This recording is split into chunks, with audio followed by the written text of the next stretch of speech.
In this episode of Scrap Kingdom, I'll take things for $500 that never happened, Alex. Hey, that delivery was a little slow. I'll take $500 for... Anyway. $500 for stuff that never happened. Okay, the things that never happened was... I was going to do something with all that wood right there. I was hoarding it and saving it. Because I was going to build something. Don't ask me what, but I was going to build it. Actually, this 4x4, I was going to use this to make a couple of workbenches. And paint them, make them really nice. And put them for sale. And make money that way. And a long time ago, I had this, God, I'm trying to remember the guy's name. He's from Great Britain, and he was into manufacturing pallets in his garage, or in his shed, or whatever. And he claimed he made $1,200 a week at the time doing it, and that's like several years ago.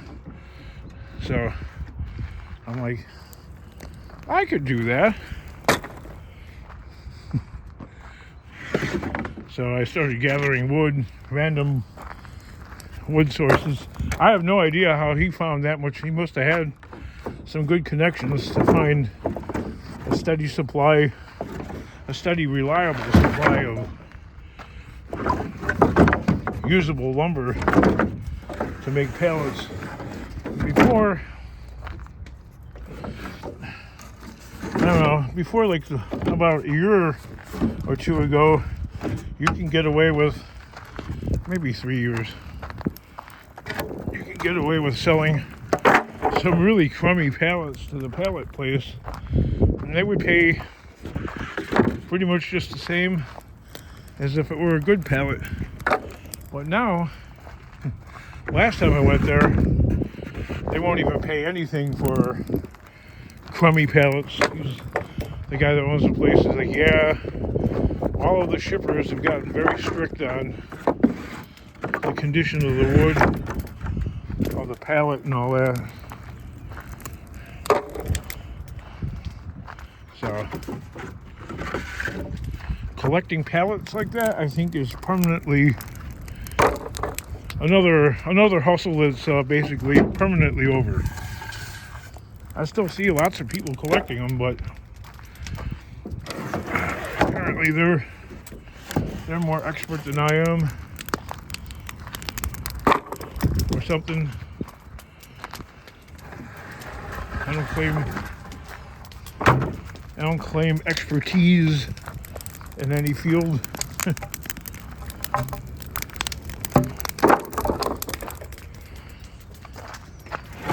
But this is a continuing saga of the end of the Scrap Kingdom. Whereas Ian Matthews claims partial retirement and is closing his half a factory, which I just don't see that happening. How could you give that up?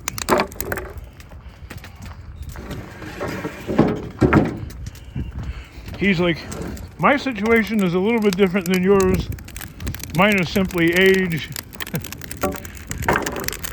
And yours, Mr. Kingdom, is sudden poverty. Not his exact words, but basically his words. Which is true. Finding yourself suddenly poor. That's a regular theme in America.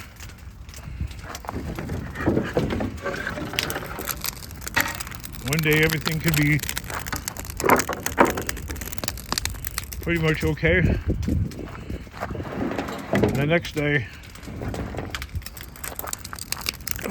calamitous.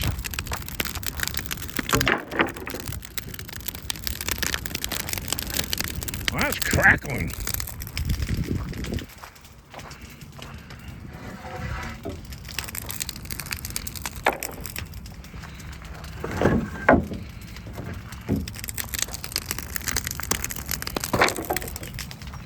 I got my daughter helping me today, which is actually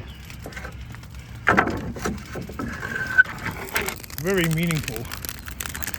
I mean, the only other help I got so far was Bob from Gill Skills. That is a solid guy, let me tell you. Yeah, that's a very decent man.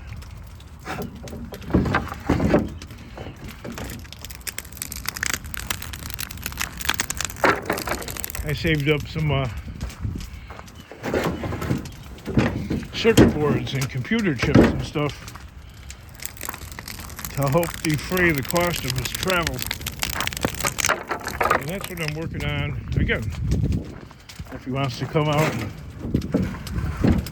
next year and see how the homeless man is doing.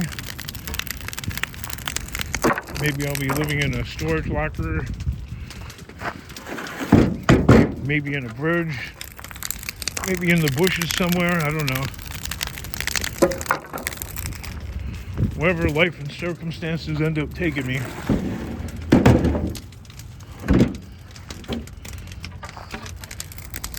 Actually, as long as I can keep a vehicle, I prefer to be living in the vehicle rather than in the bushes, but it also takes money to keep the car going.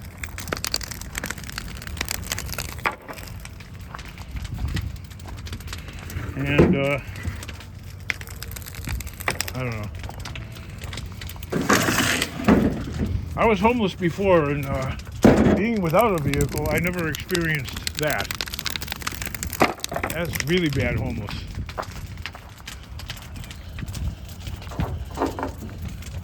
I'm pretty much just living in my truck. Wow, that's really cooking there.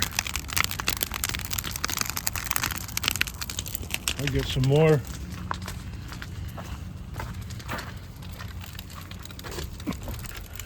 It's like a fall day out. I can't find anything to. There we go. I got something to get it fired up.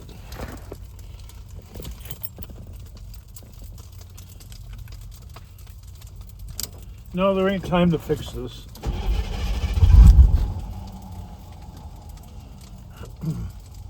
It's a low man on the totem pole fixing this problem.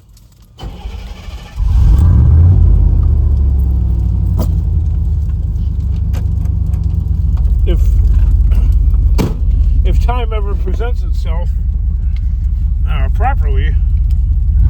Oh, what was that? It took off. It felt like the brakes were sticking.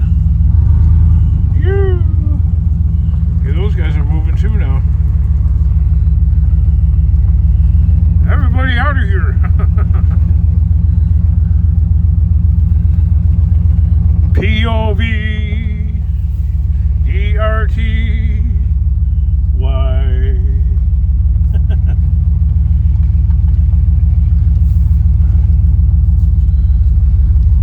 Getting kind of barren back here. Should all be gone in about 2 weeks. All gone. Everything gone.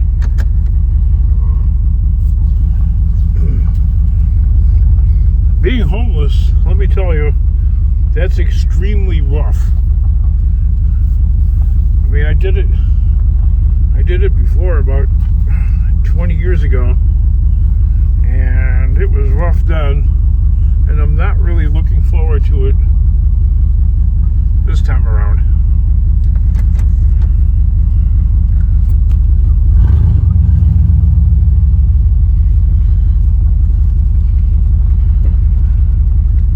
But that's a real thing in America. being homeless, because like I was looking at some documentary, and some old lady, like 79 years old, living in her car, and she said she's doing fine, all things considered, except that her legs get swollen every now and then. I can't find the thing to shut the car off again. See, that's what it's like having ADHD. Just put it in the same place. Sure.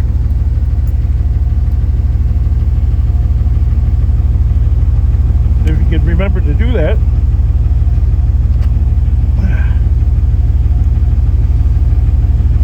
King, all the time that you waste trying to turn the car on and turn it off, you could have fixed it by now. No, there's no guarantee on that. Knowing me, I suck as a mechanic. Well, thanks for coming and helping.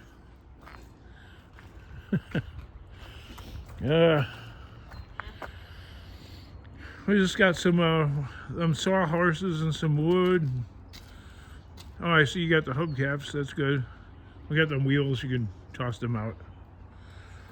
And then over there, there's a wooden something. I don't know what the hell that is. You can toss that out. All right.